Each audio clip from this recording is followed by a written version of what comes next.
বুঝলি মিঠি, তোকে নিয়ে পালিয়ে যাব দূরে কোথাও, আর একটা ছোট্ট স্বপ্নের আশিয়ান বানাবো সেখানে।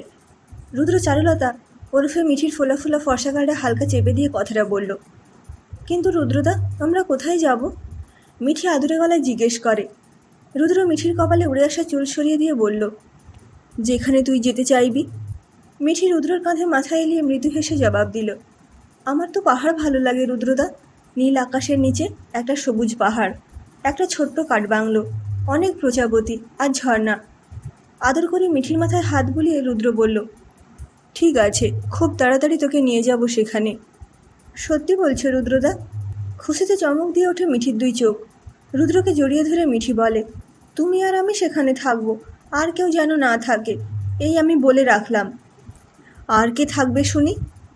ওই যে তোমার ওই ন্যাকা ছাত্রীটা যেন না আসে। কে, ব্রততী? রুদ্র হো হো করে হেসে ওঠে মিঠির কথা শুনে। ঠোঁট বেঁকিয়ে মিঠি বলে, হাসছো কেন তুমি? আমার ওকে একদম পোষায় না, কেমন যেন গায়ে পড়া মেয়ে একটা। এই পাগলি, তুই এত হিংসুটে কবে থেকে হলি রে? মিঠির মাথায় একটা চাটি মেরে রুদ্র জিজ্ঞেস করলো। রুদ্রের গলা জড়িয়ে মিঠি নিজের লাল লিপস্টিক ওর গালে ছেপে দিয়ে বলল, যেদিন থেকে তুমি আমার হলে। তাই বুঝি? হ্যাঁ, একদম তাই। আমার মিষ্টি মিঠি। ছোট অবাধ্য মিষ্টি প্রেমিকার কপালে একটা চুমু এঁকে দিয়ে বলল রুদ্র। রুদ্র আর মিঠির বয়সের ব্যবধানটা অনেক, প্রায় 23 বছরের। রুদ্র একজন চিত্রশিল্পী, দেশ বিদেশে কত জায়গায় সে ঘুরেছে সারা জীবন। নিজের তুলির টানে ফুটিয়ে তুলেছে তার অনন্য সব সৃষ্টি। জীবনে বিয়ে থা করেনি রুদ্র। সে মনে করত বিয়ে, সম্পর্ক এইসবের মাঝে আটকে পড়লে ওর শিল্পী সত্তা মারা পড়বে। নিজেকে মুক্ত বিহঙ্গের মতো মেলে দিয়েছিল সে জীবন আকাশে। বন্ধু বান্ধব, পরিবার সকলের হাজার বোঝানোতেও জল ঢেলে সে ব্যাচেলার জীবনটাই বেছে নিয়েছিল। কিন্তু ওই যে কথায় আছে না, ভাগ্যের লিখন খণ্ডন করা সহজ নয়।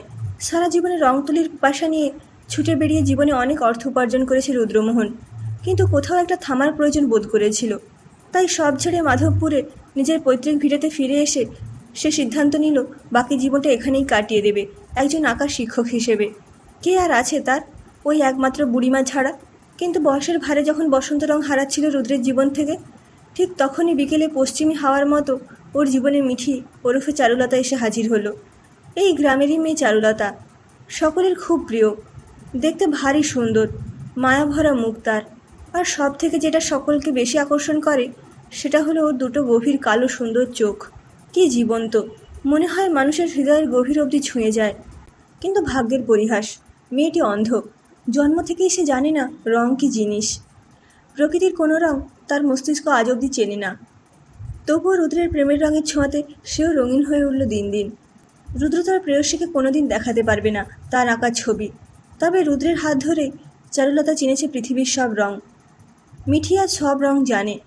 আকাশের রং ঠিক তার রুদ্রদার মতো নীল, গাছের পাতা তার প্রেমিকের অভিমানের মতো সবুজ, ফুলের রং তার চিত্রশিল্পী হবু বরের ক্যানভাসের মতো রঙিন। প্রজাপতি, সেও তো ঠিক ওদের প্রেমের মতো ঝলমলে রং নিয়ে উড়ে বেড়ায়। রুদ্রের সাথে মিঠির বিয়েতে আপত্তি ছিল সকলের, বিশেষ করে মিঠির মা বাবার। সেটাই স্বাভাবিক, একটা 19 বছরের মেয়ের সাথে একজন 42 বছরের মানুষের কখনোই মিল হতে পারে না।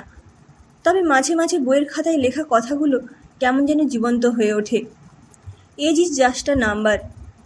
সব ঝামেলার অবসান ঘটিয়ে মিঠি বেঁকে বসলো, সে তার রুদ্রতাকে ছাড়া কাউকে বিয়ে করবে না। তখন মা বাবাকে মেয়ের জেদের কাছে হার মানতেই হলো। রুদ্র মিঠির হাত ধরে খুব সাবধানে ঠাকুর দালানের সিঁড়ি থেকে নামছে। মিঠি শক্ত করে রুদ্রদার হাতটা ধরে বলল, রুদ্রদা, তুমি আমার শক্তি, তুমি আমার অনুপ্রেরণা, এইভাবেই পাশে থেকো সব সময়। রুদ্র আরো শক্ত করে মিঠির আঙুলগুলো আঁকড়ে ধরে ওর কানের কাছে মুখ এনে বলল, আর তুই আমার রং তুলি।